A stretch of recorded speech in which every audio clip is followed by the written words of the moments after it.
وہ جو دنیا کی حکومتیں گراتے بناتے تھے، جو جس طرح کا چاہتے تھے، جس جگہ پر چاہتے تھے، جو چاہتے تھے کرا دیتے تھے۔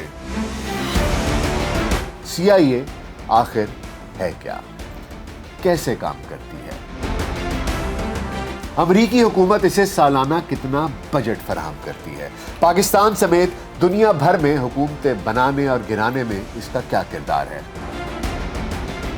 امریکی صدر ڈونلڈ ٹرمپ نے CIA کے ملازمین کو گولڈن ہینڈ شیک کی آفر کر دی ہے۔ کیا ٹرمپ دنیا کی طاقتور ترین خفیہ ایجنسی کو ہرا پائیں گے؟